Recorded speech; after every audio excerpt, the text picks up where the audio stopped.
Welcome to the first episode of the Fourth and Goal podcast, brought to you by Ride the Wave Media. I am Kevin alongside with Adam and Daniel. I am from the South Shore, went to Curry College, majored in business.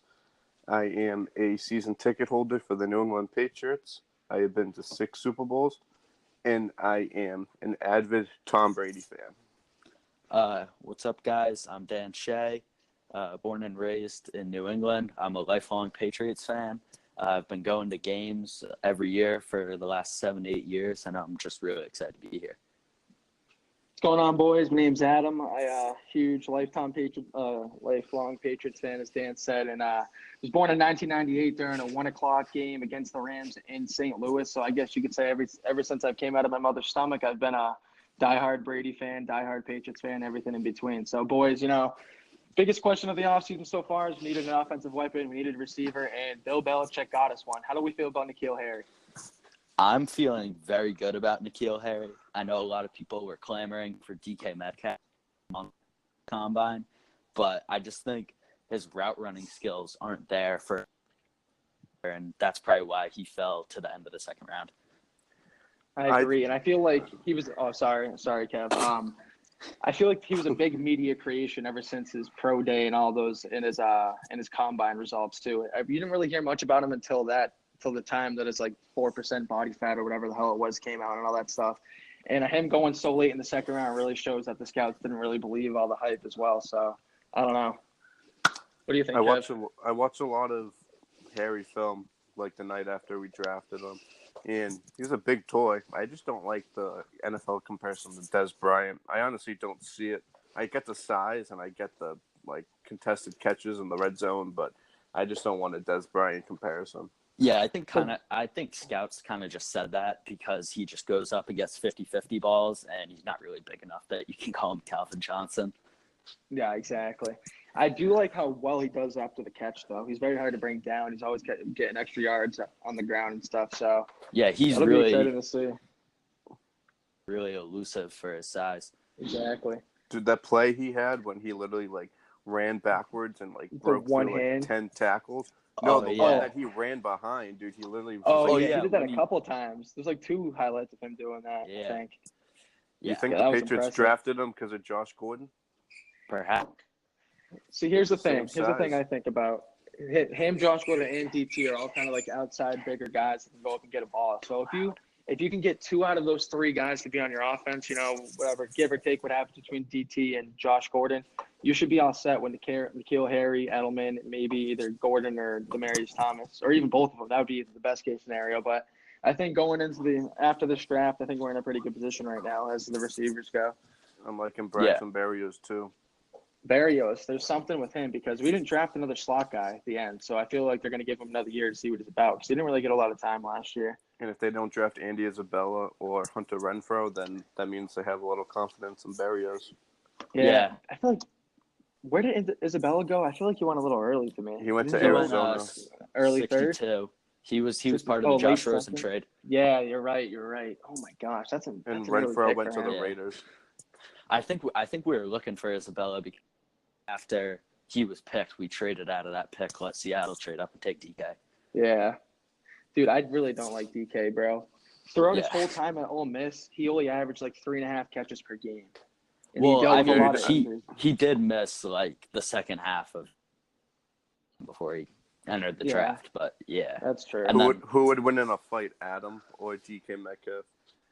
I don't know, man. You might be underestimating my my quickness, dude. If I'm going against DK in a 3-cone, I think I got him beat. I said a fight, not a 3-cone. Oh, a fight. Oh, yeah. Do I have a baseball bat? Yeah, you can use one. I bet you DK still kicks your ass. Oh, he'd flick me and I'd go 10 yards down the field. Do you see him walk into Seattle's dude with his interview? shirt off? Yeah. Really? Yeah, when he walked into his interview process with Seattle, he literally just walked in with his shirt off, and then Pete Carroll took his shirt off too. Yeah. Oh, really yeah, funny. I did see that. That was pretty funny, but that's Pete Carroll. I mean, if he did that to Bill Belichick, oh yeah, that'd be different. That would not have get gone good. traded. He did it with the right guy. Pete Carroll's the kind of guy that would joke about that kind of stuff. Oh yeah, definitely. What do you guys feel how are about you- the draft? Just overall. Overall, not just I mean- Patriots related NFL. I mean, It was an I do- interesting draft. yeah, Honestly. certainly those Cleveland Farrell picks and Daniel Jones picks were just. That started off the night hot right there. That got Yeah. some questions brewing. I mean, Definitely. every draft, one of the top picks, someone way overshoots on a prospect's projected value, but it's just kind of weird that both teams that did it had other first round picks. So I they know. could have waited. They easily could have waited. But I see. I thought that Oakland was gonna take Ed Oliver because you know how they said that there was gonna be Yeah, everyone like a was hyping it surprising up. pick. I thought Uh-huh. they were going after Ed Oliver. Yeah, because Cleveland Farrell, like Ed Oliver, his stock had been steadily rising, but like Cleveland Farrell really he had. I don't even know how he did at the combine. I assume it was like pretty good, but his stock had kind of flatlined in like the mid-20s. And they let Josh Allen go to 7. Yeah, That's a great pickup for the Jaguars, though. yeah, Especially after that was losing just- Fowler. Yeah, I was just gonna say that's a Fowler replacement right there. yeah, he's going to be so much better than Fowler. You're going to have Josh Allen and Calais Campbell on that line. That's deadly. I don't know. That is Fowler's scary. pretty good. See, the thing I give to don't the know. Giants, though, is like when you're drafting a quarterback, it's not really. I know they probably could have got him with a later pick in the first round, but if you like your guy, especially Yeah. a quarterback, like you got to take that guy. 'Cause God forbid he slips to like, I don't know, to the Redskins maybe or something, or whoever's maybe even the Dolphins could have gotten him at 10. Yeah. But if you like a guy, you got to get him. But the Colin Farrell pick, I'm not a huge fan of that. They could have got him later. Mm-hmm. Yeah, I was I don't watching. like the Daniel Jones. No, I don't like the Daniel Jones either. I'd have to say that's probably my least favorite pick of the draft. I was watching Colin Cowherd, and he was just talking about how the Giants just lucked out last year. They really needed a quarterback. They had the second pick. It was a really deep quarterback class. They opted for Saquon Barkley. He was obviously a monster. And then this year, you really need an edge rusher. This year's class is so deep with edge rushers. And again, they opt to go in a different direction. Would you have done something different if you were Cleveland last year? As far as the first and fourth picks, Yes. I would not at 1. I'm trying to think at 4, like who What else did they would get I- at 4? They got Denzel Ward. I mean, Pro Bowler as Yeah. a rookie. I don't really know if you change that up. But here was I don't my know. thing. If I was Cleveland, I would have taken Saquon Barkley at 1. And Really? then hoped that Baker was there at 4. Because, I mean, around that draft last year, it did seem like the only team that was really high on Mayfield. They could have got both. Yeah, I mean, potentially, but That is true. you never know. But see, You that's what it never comes know. down to, though. If you want your guy, you Yeah. got to take him, you know? Especially Yeah, with 2 but, QB I mean- DD2s behind you. I don't know. I think it worked out pretty well for the Browns because you never know. What if now the Giants Saquon's off the board? Who on quarterback? And then you get the Jets. They're going to take a quarterback. And then, I mean, they were still able to get Nick Chubb in the second round. That was definitely a steal. At 33. That was a steal. Yeah. Yeah, they wouldn't have taken them, obviously, if they had just drafted Saquon. Was that 2 Georgia guys going back to back? Oh, no. We No, were because 31. Lamar Jackson. We were 31. Yeah, We were 31. Lamar Jackson in right. between. So, All right. What is your least favorite move by the Patriots over the course of this draft? I'm going to say getting a punter in the 5th round. I was really shocked by that. I'm not going to lie. Yeah. What do you guys think about that? Personally, I'm a big Notre Dame. A really great punter coming out, Tyler Newsome. He rocks a killer mullet, and he went undrafted and signed with the Chargers. So I really don't understand why we take Jake Bailey in the 5th round when we could have had a guy like that, or potentially as like a 7th round pick. The guy had an that's true. 84-yard punt. Yeah, That's probably the only reason why. yeah, But like, the thing is, he's righty, too. And Belichick's not big on the righty punters, you know? He Yeah, loves his that- lefty guys. that surprised me. That And, surprised me. like, it got to the point in the draft where I was like, all right, we're going to take a tight end. We're going to take one. We're going to take one. yeah. And then a freaking punter shows up on my screen. I'm like, what the hell's going on? I right mean, now? I'm surprised that we've signed like 4 or 5 guys undrafted Yeah, we rookies, yeah, and we haven't have. signed a single tight end. Like, Oh, no, we signed a tight end from Texas. He went undrafted. He's more of like a blocking did? tight end. Yeah, he's 6. I forget his name, but he's 6'3". I watched some of his film today. He was like more of a blocking alright. tight end. Did we just do that today? I think it was late last night. Oh, Might all be right. coming. last Yeah, night that's they why I did didn't it. see it. Also, it was all the receivers we signed, and then we signed that offensive lineman from Texas. Yeah. So what was your favorite pick that they made? Favorite pick? I mean, I don't know. That one's kind of tough. I'm a real big fan of Jawan Williams. He was shooting up everybody's board, kind of apparent because he got actually like invited to go draft. So that means, a lot of people were thinking possibly first round pick. And then we obviously thought he was going to get taken off the board because we traded. So getting him at 46, that could turn out to be like one of the bigger steals of the draft. The reason he only didn't go in the first round, too, was because his 40-yard dash was a 4.6. Yeah, I mean, I feel like that's the 40-yard dash and like things like that at the combine. They just seem so trivial to me. And it's just weird to think like legitimately be like he runs 0.2 seconds slower than this guy, so we're not taking him in the first round. You know what I mean? Patriots said they don't use the combine at all because Nick Caserio said in an interview, he said, so you're telling me that this lineman isn't good because like an offensive lineman isn't good because he runs like a 5.2 40-yard dash.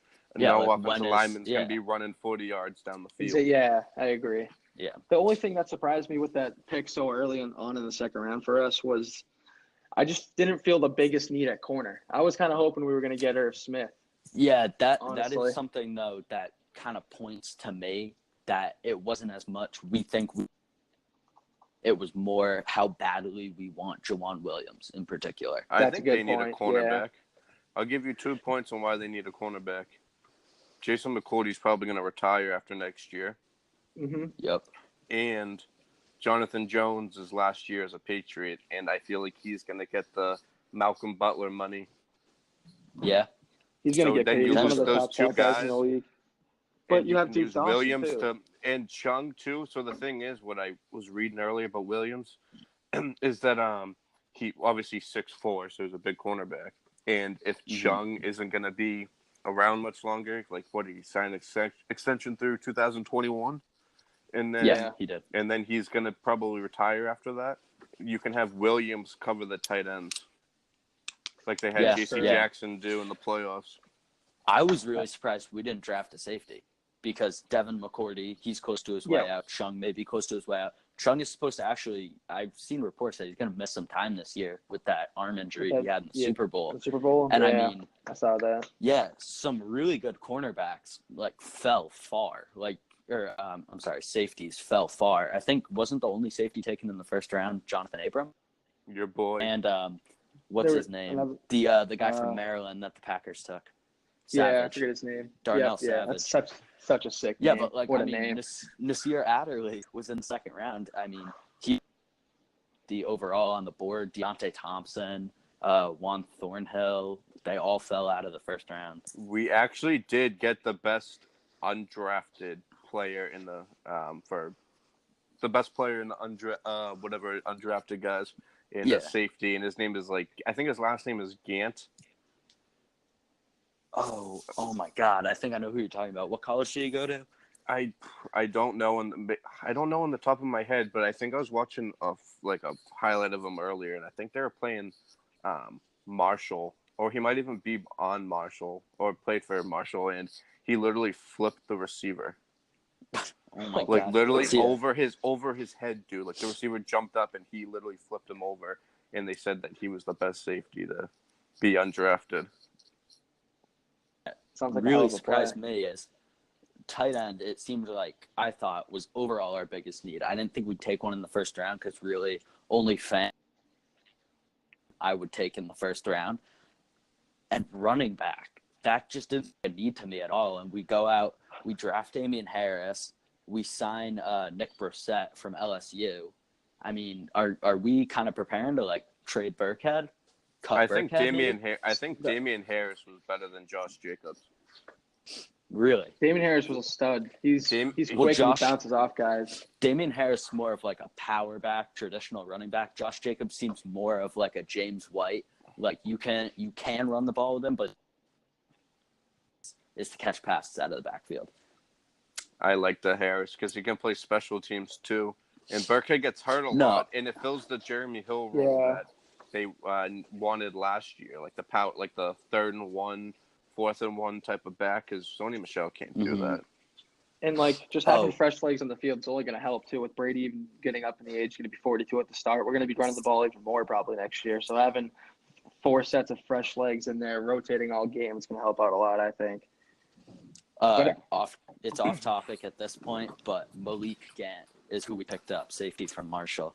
Oh, what a snipe! Yeah. That was the do you guys Marshall think- call. Yeah. Speaking of safeties, what are you guys going to think it's going to happen with Obi Malafanu? I guy think we he'll picked up play last safety. year. Yeah. He has He's like they the- signed him to a with that. 2-year contract, so they got something to play for him. Mm-hmm. Because I feel I've always Belichick. kind of. I was just going to say, I mean, there's no way that Belichick doesn't already know what he's going to do with him. Because I just kind of envisioned him being like the next Patrick Chung replacement because he's like very physical. He's like 6'3" or 6'4", and he Yeah. can cover tight ends too. And he's actually Mhm. he's local. He's right around. He went to like a St. John's high school right around where I live. So I'm a big fan. He of went to his. UConn. Yeah. Yeah. He's All right, known for what the was- broad jump. Aside from N'Keal Harry, what's your pick that we made? I'm going with the end from Michigan, Winovich, dude. He's a dog, man. Yeah, off the edge, he shows a lot of speed. He's kind of undersized at 6. I think he's 6'3", which isn't too bad. But he shows a lot of Yeah. speed off the edge and the ability to set the edge against the run. But the only concerns I have with him is he played on a really stacked defense last year. Yeah, Rashawn Gary, Devin Bush. One thing that people talk about him, say he's more of like a passion over skill player, where it's just kind of like he's doing so well just Yeah. because he's giving so much effort. Which I mean, I feel that's kind of a good thing. You know what I mean? Rob To have a guy Ninkovich. that's just leaving it all on the field. Yeah, exactly. He reminds me a lot of Rob Ninkovich. Dude, the one thing Yeah, that he's going to have to do when he gets to be a New England Patriot, like when he goes down to Gillette, is Cut cut that that hair. Cut that hair. I'm so sick of the Clay Matthews comparisons. Just because of the hair. Yeah. Literally nothing else. But no, that was my favorite pick too, only because the video that he posted Oh, on the that was Patriots such a great getting the phone call. Snapchat, so Instagram. Uh-huh. That was Yeah. like once I saw that, I was like, "Yep, this guy will be a Patriot for the rest of his career."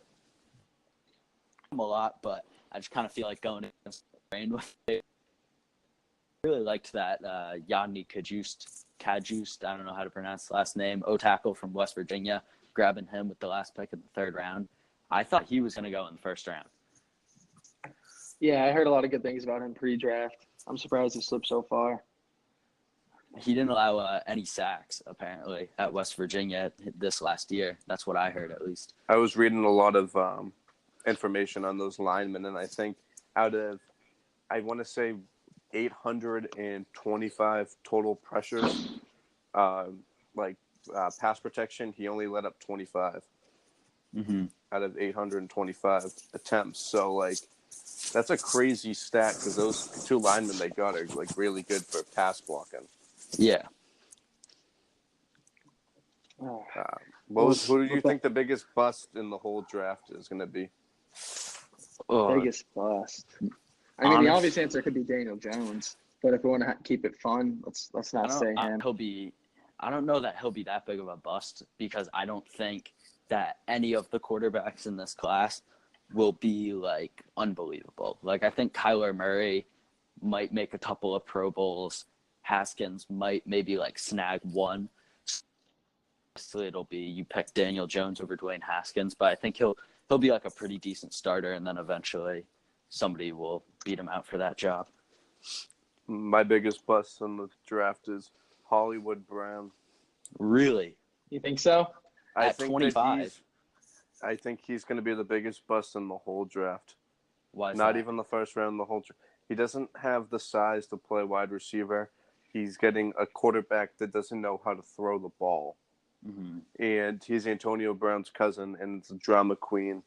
And it's just not going to go well. And I just personally don't like him. Yeah.